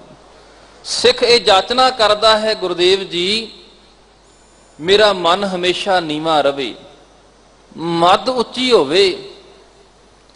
ਤੇ ਸਾਹਿਬ ਜੀ ਸਮਝਾਉਂਦੇ ਨੇ, ਕਹਿਣ ਲੱਗੇ ਨੀਵੇਂ ਹੋਣ ਵਿੱਚ ਹੀ ਮਿਠਾਸ ਹੈ। ਮਿੱਠਤ ਨੀਵੀ ਨਾਨਕਾ ਗੁਣ ਚੰਗਿਆਈਆਂ ਤਤ। ਸਾਰੇ ਗੁਣਾ ਅਤੇ ਚੰਗਿਆਈਆਂ ਦਾ ਇਹ ਤਤ ਹੈ, ਨਿਚੋੜ ਹੈ ਕਿ ਨੀਵੇਂ ਹੋਣ ਵਿੱਚ ਹੀ ਮਿਠਾਸ ਹੁੰਦੀ ਹੈ।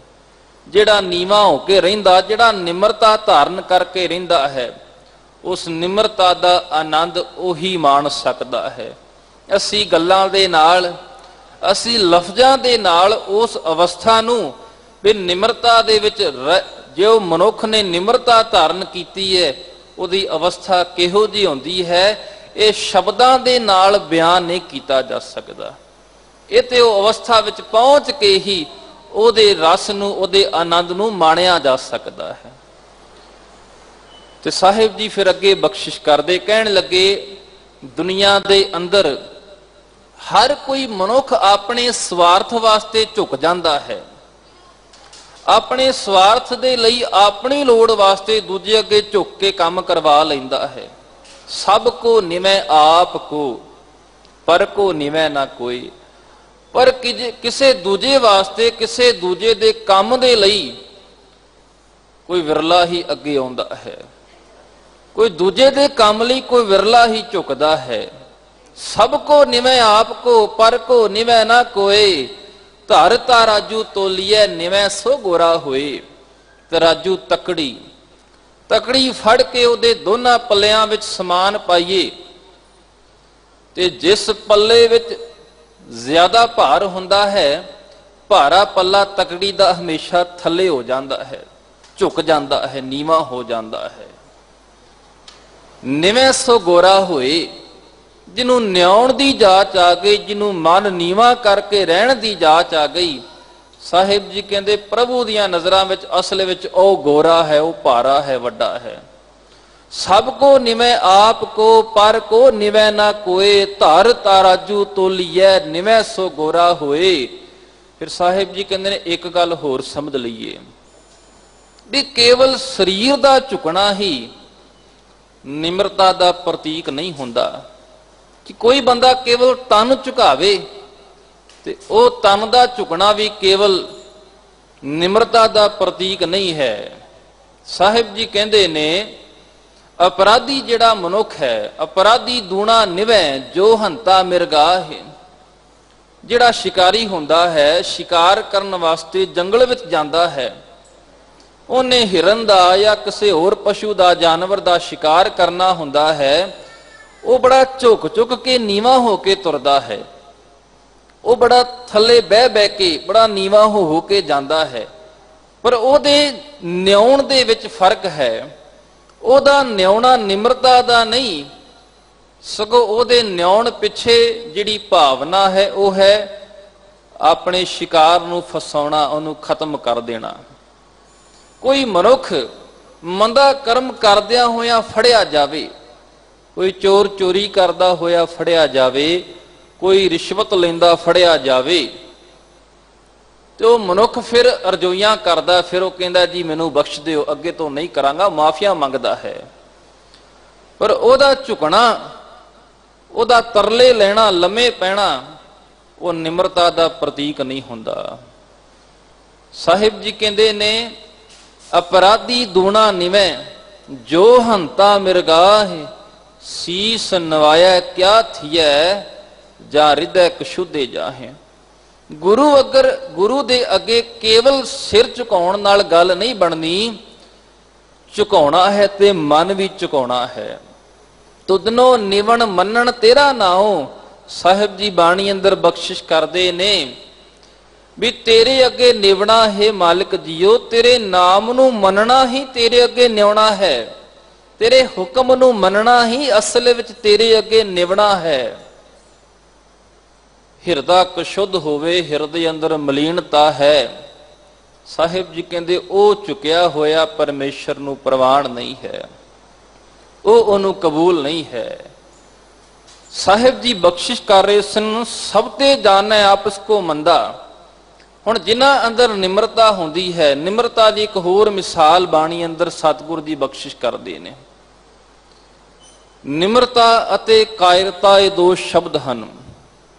ਨਿਮਰਤਾ ਉਹ ਹੁੰਦੀ ਹੈ ਵੀ ਮਨੁੱਖ ਕੋਲ ਸਮਰੱਥਾ ਹੈ, ਤਾਕਤ ਹੈ, ਤੇ ਉਹਦੀ ਦੁਰਵਰਤੋਂ ਨਾ ਕਰਨੀ ਉਸ ਮਨੁੱਖ ਦੀ ਨਿਮਰਤਾ ਦਾ ਲਖਾਇਕ ਹੈ।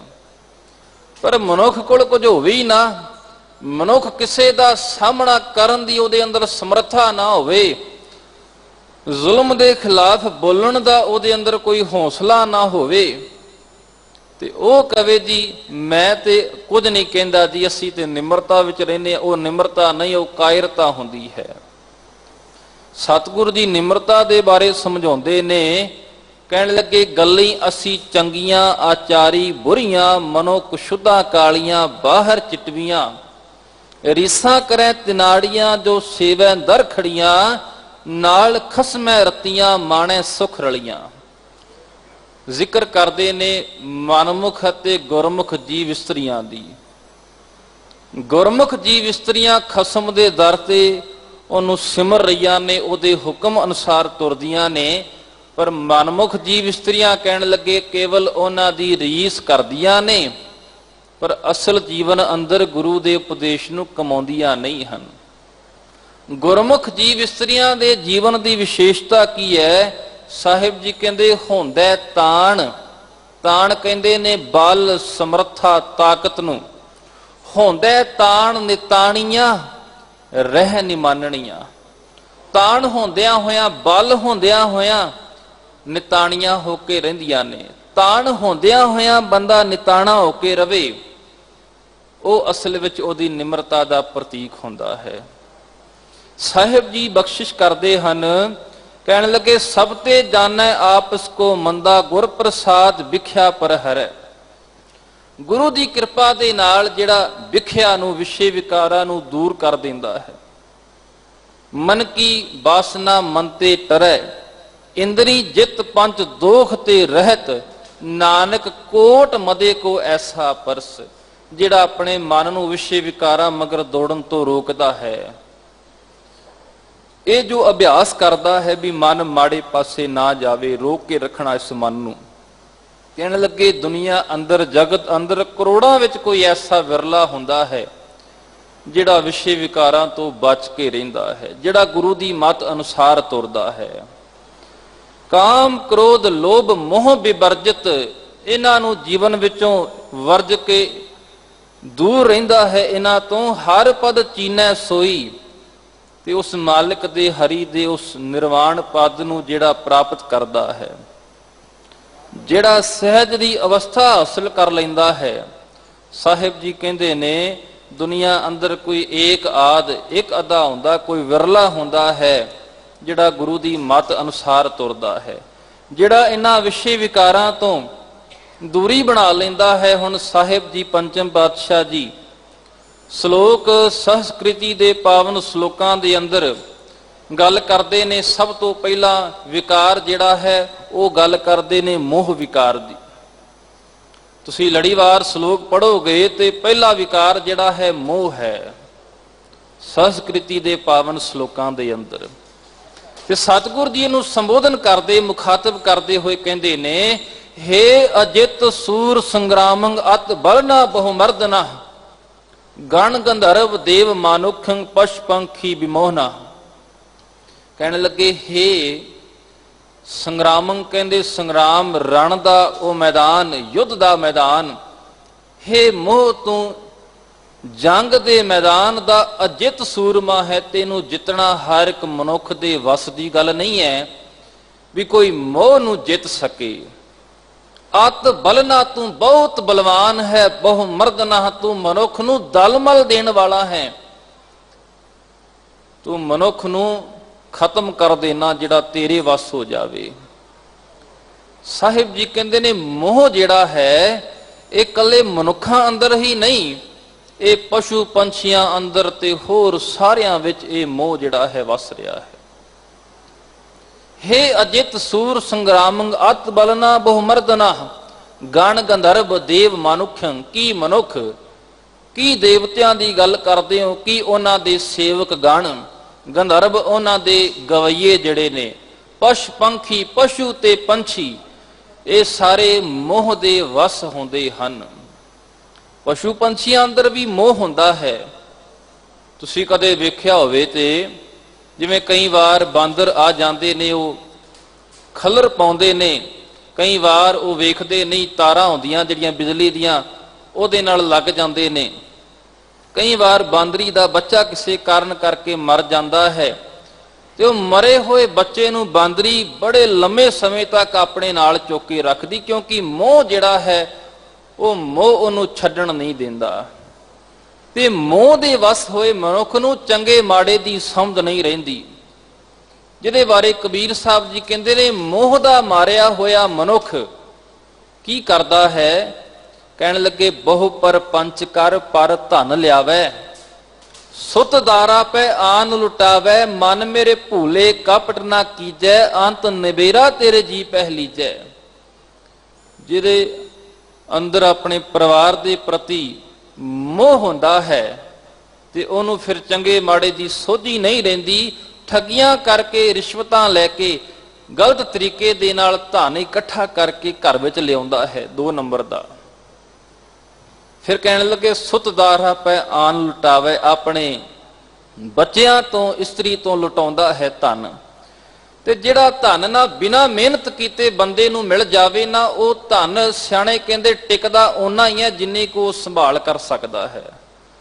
ਗਲਤ ਤਰੀਕੇ ਨਾਲ ਆਇਆ ਹੋਇਆ ਧਨ ਉਹਦੀ ਮਨੁੱਖ ਸਦਵਰਤੋਂ ਨਹੀਂ ਕਰ ਸਕਦਾ, ਜਿਵੇਂ ਆਉਂਦਾ ਹੈ ਉਵੇਂ ਹੀ ਐਸ਼ ਪ੍ਰਸਤੀ ਵਿੱਚ ਤੁਰ ਜਾਂਦਾ ਹੈ। ਮਨ ਮੇਰੇ ਭੁੱਲੇ ਕਪਟ ਨਾ ਕੀਜੈ, ਅੰਤ ਨਿਬੇਰਾ ਤੇਰੇ ਜੀ ਪੈ ਲੀਜੈ। ਮੇਰੇ ਮਨਾ ਭੁੱਲ ਕੇ ਵੀ ਕਪਟ ਨਾ ਕਰ, ਕਿਉਂਕਿ ਇਹਦਾ ਅੰਤ ਜਿਹੜਾ ਹੈ ਨਿਬੇੜਾ ਜਿਹੜਾ ਹੋਣਾ ਜਦੋਂ ਉਹ ਤੇਰੇ ਮਨ ਤੋਂ ਪੁੱਛਿਆ ਜਾਣਾ ਹੈ। ਤੇ ਜਿਨ੍ਹਾਂ ਦੀ ਖਾਤਰ ਤੂੰ ਠੱਗੀਆਂ ਮਾਰਦਾ, ਕਬੀਰ ਸਾਹਿਬ ਜੀ ਕਹਿੰਦੇ ਆ ਤੈਨੂੰ ਇੱਕ ਹਕੀਕਤ ਦੱਸਦਾ ਹਾਂ, ਜਦੋਂ ਤੇਰੇ ਤੇ ਬੁਢਾਪਾ ਆ ਗਿਆ, ਤੇਰਾ ਤਨ ਨਾ ਤੁਰਨ ਫਿਰਨ ਦੇ ਸਮਰੱਥਾ, ਇਹਦੇ ਅੰਦਰ ਕੋਈ ਬਲ ਨਾ ਰਿਹਾ ਤੇਰੇ ਸਰੀਰ ਦੇ ਅੰਦਰ, ਜਿਨ੍ਹਾਂ ਲਈ ਠੱਗੀਆਂ ਕਰਦਾ ਉਹਨਾਂ ਨੇ ਕਿਸੇ ਨੇ ਤੇਰੀ ਬਾਤ ਨਹੀਂ ਪੁੱਛਣੀ, ਤੇਰੇ ਮਾੜੇ ਕਰਮਾਂ ਵਿੱਚ ਕਿਸੇ ਨੇ ਤੇਰਾ ਭਾਈਵਾਲ ਨਹੀਂ ਬਣਨਾ, ਕਿਸੇ ਨੇ ਨਹੀਂ ਕਹਿਣਾ ਆ ਮੈਂ ਤੇਰਾ ਹੱਥ ਵਟਾ ਦੇਣਾ ਇਸ ਕਰਮ ਦੇ ਅੰਦਰ। ਛਿਨ ਛਿਨ ਤਨ ਛੀਜੈ ਜਰਾ ਜਨਾਵੈ, ਤਬ ਤੇਰੀ ਓਕ ਕੋਈ ਪਾਣੀਓ ਨਾ ਪਾਵੇ। ਫਿਰ ਤੇਰੀ ਬੁੱਕ ਵਿੱਚ ਕਿਸੇ ਨੇ ਪਾਣੀ ਦਾ ਘੁੱਟ ਨਹੀਂ ਪਾਣਾ। ਇਹ ਕੌਣ ਕਰਦਾ ਹੈ? ਜਿਹੜਾ ਮਨੁੱਖ ਮੋਹ ਦੇ ਵਸ ਹੋ ਜਾਂਦਾ ਹੈ। ਤੇ ਫਿਰ ਉਸ ਤੋਂ ਬਾਅਦ ਸਤਿਗੁਰੂ ਜੀ ਕਾਮ ਵਿਕਾਰ ਦੀ ਗੱਲ ਕਰਦੇ ਤੇ ਉਹਨੂੰ ਸੰਬੋਧਨ ਕਰਕੇ ਤੇ ਸਾਨੂੰ ਸਮਝਾਉਂਦੇ ਨੇ। ਕਹਿਣ ਲੱਗੇ ਹੇ ਕਾਮੰ ਨਰਕ ਵਿਸ਼ਰਾਮੰ ਬਹੁ ਜੋਨੀ ਪਰਮਾਵਣ, ਚਿਤ ਹਰਣੰ ਤ੍ਰੈ ਲੋਕ ਗਮੰਗ ਜਪ ਤਪ ਸ਼ੀਲ ਬਿਦਾਰਣ। ਕਹਿਣ ਲੱਗੇ ਹੇ ਕਾਮੰ, ਹੇ ਕਾਮ ਤੂੰ ਜੀਵ ਨੂੰ ਜਿਹੜਾ ਤੇਰੇ ਵਸ ਹੋ ਜਾਵੇ ਉਹਨੂੰ ਤੂੰ ਨਰਕਾਂ ਵਿੱਚ ਵਾਸਾ ਦੇਣਾ ਹੈ। ਕਾਮ ਦੇ ਅਧੀਨ ਹੋਇਆ ਮਨੁੱਖ ਨਰਕ ਦਾ ਵਾਸੀ ਬਣ ਜਾਂਦਾ ਹੈ। ਬਹੁ ਜੋਨੀ ਪਰਮਾਵਣ, ਜਿਉਂਦਿਆਂ ਜੀ ਮਨੁੱਖ ਸਰੀਰਕ ਤਲ ਤੇ ਜੀਵਤ ਹੈ, ਪਰ ਕਾਮੀ ਮਨੁੱਖ ਜੂਨਾਂ ਵਿੱਚ ਭਟਕ ਰਿਹਾ ਹੁੰਦਾ ਹੈ। ਚਿਤ ਹਰਣੰ ਤੈ ਲੋਕ ਗਮਯੰ, ਤੇਰੀ ਪਹੁੰਚ 3 ਲੋਕਾਂ ਤੱਕ ਹੈ। ਹਰ ਇੱਕ ਦੇ ਅੰਦਰ ਇਹਦਾ ਪ੍ਰਭਾਵ ਹੈ। ਤੂੰ ਮਨੁੱਖ ਦੇ ਜਪ ਤਪ ਨੂੰ, ਮਨੁੱਖ ਦੇ ਅੰਦਰ ਦੀ ਚੰਗਿਆਈ ਨੂੰ, ਉਹਦੇ ਸਾਊ ਪੁਣੇ ਨੂੰ ਖਤਮ ਕਰ ਦੇਣਾ ਹੈ। ਸਤਿਗੁਰੂ ਜੀ ਬਖਸ਼ਿਸ਼ ਕਰਦੇ ਹਨ। ਕਹਿਣ ਲੱਗੇ ਇਸ ਕਾਮ ਦੇ ਪ੍ਰਭਾਵ ਨੂੰ ਕਿਵੇਂ ਮੁਕਾਇਆ ਜਾਵੇ, ਖਤਮ ਕੀਤਾ ਜਾਵੇ। ਤੇ ਕਹਿਣ ਲੱਗੇ ਤਬ ਭੈ ਬਿਮੁੰਚਿਤ ਸਾਧ ਸੰਗਮ, ਸਤਿਗੁਰ ਦੀ ਸੰਗਤ ਵਿੱਚ ਆ ਕੇ, ਸਤ ਸੰਗਤ ਵਿੱਚ ਆਇਆ, ਇਸ ਕਾਮ ਵਿਕਾਰ ਦਾ ਜੋ ਡਰ ਹੈ ਦੂਰ ਹੋ ਜਾਂਦਾ ਹੈ।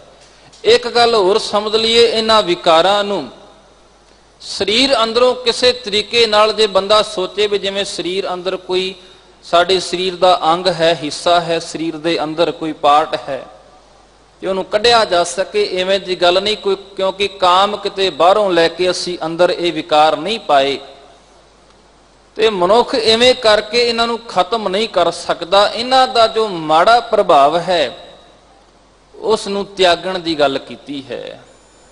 ਨਹੀਂ ਤਾਂ ਸਤਿਗੁਰ ਦੀ ਬਾਣੀ ਵਿੱਚ ਸਮਝਾਉਂਦੇ ਨੇ, ਕਹਿਣ ਲੱਗੇ ਮਨੁੱਖ ਘਰ-ਬਾਰ ਛੱਡ ਕੇ ਜੰਗਲਾਂ ਵਿੱਚ ਜਾਂਦਾ ਹੈ, ਜੰਗਲਾਂ ਵਿੱਚ ਜਾ ਕੇ ਦਰਖਤਾਂ ਦੇ ਪੱਤੇ ਖਾਂਦਾ, ਜੰਗਲੀ ਫਲ ਖਾਂਦਾ ਹੈ, ਆਪਣੇ ਤਨ ਨੂੰ ਸੁਕਾ ਕੇ ਪਿੰਜਰ ਵਰਗਾ ਕਰ ਲੈਂਦਾ ਹੈ, ਪਰ ਕਹਿੰਦੇ ਅੰਦਰ ਦੀ ਕਾਮ ਵਾਸ਼ਨਾ ਤੇ ਤਾਂ ਵੀ ਨਹੀਂ ਉਹਦੀ ਮੁੱਕਦੀ। ਗ੍ਰਹਿ ਤਜ ਬਨ ਖੰਡ ਜਾਈਐ ਚੁਨ ਖਾਈਐ ਕੰਦਾ, ਅਦੋਂ ਵਿਕਾਰ ਨਾ ਛੋੜੀ ਪਾਪੀ ਮਨ ਮੰਦਾ। ਪਾਪੀ ਮਨ ਜਿਹੜਾ ਤਾਂ ਵੀ ਵਾਸ਼ਨਾਵਾਂ ਵੱਲ ਜਾਣ ਤੋਂ ਨਹੀਂ ਰੁਕਦਾ। ਕਬੀਰ ਸਾਹਿਬ ਜੀ ਪਾਵਨ ਸ਼ਬਦ ਦੇ ਪਹਿਲੇ ਬੰਦ ਅੰਦਰ ਬਖਸ਼ਿਸ਼ ਕਰ ਰਹੇ, ਕਹਿਣ ਲੱਗੇ ਉਸਤਤ ਨਿੰਦਾ ਦੋ ਬਿਵਰਜਿਤ, ਉਸਤਤ ਅਤੇ ਨਿੰਦਿਆ। ਇੱਥੇ ਉਸਤਤ ਸ਼ਬਦ ਜਿਹੜਾ ਹੈ ਉਹ ਖੁਸ਼ਾਮਦੀ ਕਰਨੀ, ਕਿਸੇ ਦੀ ਚਾਪਲੂਸੀ ਕਰਨੀ, ਕਿਸੇ ਦੀ ਫੋਕੀ ਉਸਤਤ ਕਰਨੀ, ਉਸ ਵਾਸਤੇ ਵਰਤਿਆ ਗਿਆ ਹੈ। ਵੀ ਜੋ ਮਨੁੱਖ ਨਾ ਤੇ ਕਿਸੇ ਦੀ ਚਾਪਲੂਸੀ ਕਰਦਾ ਹੋਵੇ, ਤੇ ਚਾਪਲੂਸੀ ਹਮੇਸ਼ਾ ਉਹ ਮਨੁੱਖ ਕਰਦਾ ਹੈ ਜਿਹਦੇ ਅੰਦਰ ਸਮਰੱਥਾ ਨਹੀਂ ਹੁੰਦੀ, ਜਿਹੜਾ ਯੋਗ ਨਹੀਂ ਹੁੰਦਾ। ਅਯੋਗ ਮਨੁੱਖ ਆਪਣੀ ਪਦਵੀ ਤੇ ਟਿਕਿਆ ਰਵੇ, ਇਸ ਕਰਕੇ ਆਪਣੇ ਤੋਂ ਵੱਡੀ ਧਿਰ ਦੀ ਉਹ ਹਮੇਸ਼ਾ ਖੁਸ਼ਾਮਦ ਚਾਪਲੂਸੀ ਕਰਦਾ ਹੈ। ਕੇਵਲ ਆਪਣੇ ਸਵਾਰਥ ਕਰਕੇ ਚਾਪਲੂਸੀ ਕਰ ਰਿਹਾ ਹੈ, ਖੁਸ਼ਾਮਦ ਕਰ ਰਿਹਾ, ਫੋਕੀ ਉਸਤਤ ਕਰਦਾ ਹੈ। ਨਿੰਦਿਆ, ਨਿੰਦਿਆ ਦਾ ਮਤਲਬ ਹੈ ਜੋ ਅਸਲ ਸੱਚਾਈ ਹੈ ਉਸ ਤੋਂ ਵਿਪਰਤ ਕੋਈ ਗੱਲ ਕਰਨੀ, ਉਹ ਅਸਲ ਵਿੱਚ ਨਿੰਦਿਆ ਹੁੰਦੀ ਹੈ। ਕਹਿਣ ਲੱਗੇ ਜਿਹੜਾ ਇਹਨਾਂ ਦੋਨਾਂ ਨੂੰ ਛੱਡ ਦਿੰਦਾ ਹੈ, ਤਜੋ ਮਾਨ ਅਭਿਮਾਨਾ ਤੇ ਮਾਣ ਨੂੰ, ਕਿ ਕੋਈ ਮੈਨੂੰ ਸਤਿਕਾਰ ਦੇਵੇ, ਕੋਈ ਮੇਰੀ ਸਿਫਤ ਸਲਾਹ ਕਰੇ, ਤੇ ਕੋਈ ਨਿਰਾਦਰ ਕਰਦਾ ਹੋਵੇ, ਇਹਨਾਂ ਗੱਲਾਂ ਦੀ ਵਿਚਾਰ ਨਹੀਂ ਕਰਦਾ। ਉਹ ਜਿਹੜਾ ਸੱਚ ਦੇ ਮਾਰਗ ਤੇ ਤੁਰਨ ਵਾਲਾ ਵਿਰਲਾ ਮਨੁੱਖ ਹੈ, ਉਹਦੀ ਗੱਲ ਪਏ ਕਰਦੇ ਨੇ ਕਬੀਰ ਸਾਹਿਬ ਜੀ, ਵੀ ਉਹ ਦੁਨੀਆ ਦੀਆਂ ਸਿਫਤਾਂ, ਦੁਨੀਆ ਦੇ ਲੋਕ ਉਹਦੀ ਸਿਫਤ ਸਲਾਹ ਕਰਨ, ਉਹਦੀ ਵਡਿਆਈ ਕਰਨ, ਕੋਈ ਉਹਦਾ ਨਿਰਾਦਰ ਕਰੇ, ਇਸ ਗੱਲ ਦੀ ਪਰਵਾਹ ਨਹੀਂ ਕਰਦਾ।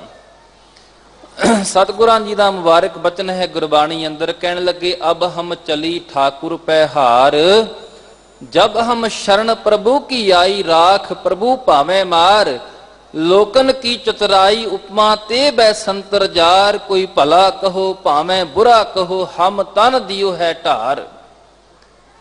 ਕੋਈ ਚੰਗਾ ਆਖੇ ਭਾਵੇਂ ਮਾੜਾ ਆਖੇ, ਉਹ ਮਨੁੱਖ ਦੀ ਪਰਵਾਹ ਨਹੀਂ ਕਰਦਾ, ਉਹ ਸੱਚ ਦੇ ਮਾਰਗ ਤੇ ਤੁਰਦਾ। ਕਿਉਂਕਿ ਗੁਰੂ ਨਾਨਕ ਸਾਹਿਬ ਮਹਾਰਾਜ ਜੀ ਬਖਸ਼ਿਸ਼ ਕਰਦੇ ਆਪਣੇ ਸ਼ਬਦ ਅੰਦਰ, ਲੋਕਾਂ ਨੇ ਤੇ ਉਸ ਸਮੇਂ ਗੁਰੂ ਨਾਨਕ ਸਾਹਿਬ ਜੀ ਨੂੰ ਵੀ ਮੰਦਾ ਕਿਹਾ ਸੀ।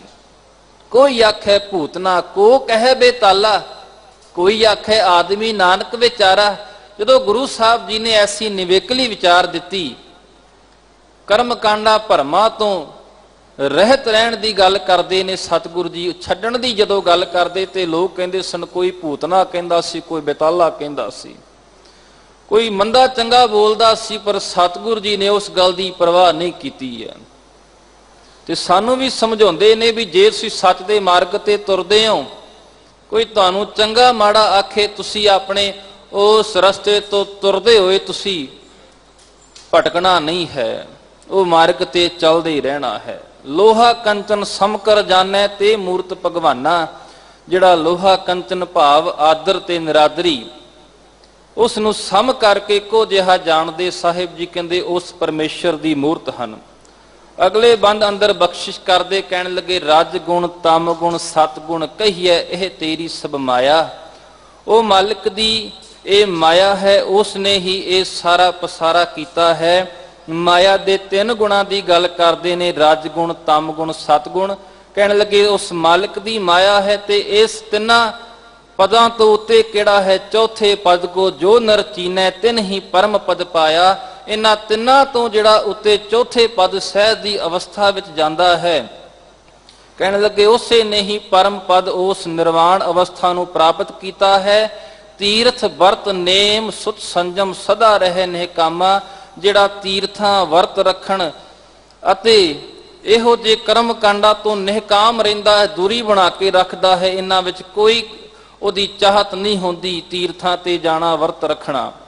ਤ੍ਰਿਸ਼ਨਾ ਅਰ ਮਾਇਆ ਭ੍ਰਮ ਚੁਕਾ, ਚਿਤਵਤ ਆਤਮ ਰਾਨਾ। ਜੀਵਨ ਦੇ ਅੰਦਰੋਂ ਕਹਿਣ ਲੱਗੇ ਤ੍ਰਿਸ਼ਨਾ ਉਹਦੇ ਮੁੱਕ ਜਾਂਦੀ ਹੈ, ਮਾਇਆ ਦੀ ਭਟਕਣਾ ਮੁੱਕ ਜਾਂਦੀ ਹੈ ਅਤੇ ਉਸ ਪ੍ਰਭੂ ਨੂੰ ਯਾਦ ਕਰਦਾ ਹੈ, ਉਹਦੀ ਯਾਦ ਵਿੱਚ ਜੁੜਦਾ ਹੈ। ਅਖੀਰਲੇ ਬੰਦ ਅੰਦਰ ਬਖਸ਼ਿਸ਼ ਕਰਦੇ ਨੇ, ਜਿਹ ਮੰਦਰ ਦੀਪਕ ਪ੍ਰਗਾਸਿਆ, ਅੰਧਕਾਰ ਤਹਨਾਸਾ, ਨਿਰਭਉ ਪੂਰ ਰਹੇ ਭ੍ਰਮ ਭਾਗਾ, ਕਹਿ ਕਬੀਰ ਜਨ ਦਾਸਾ।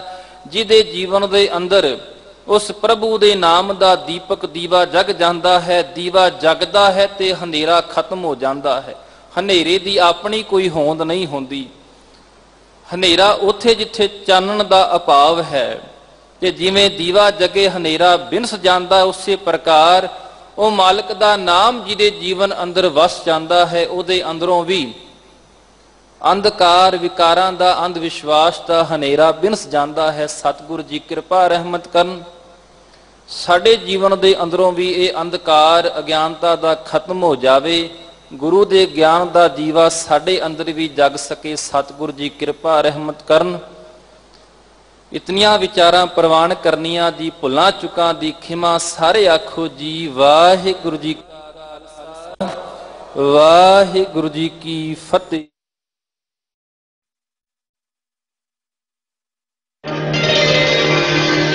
Hare Krishna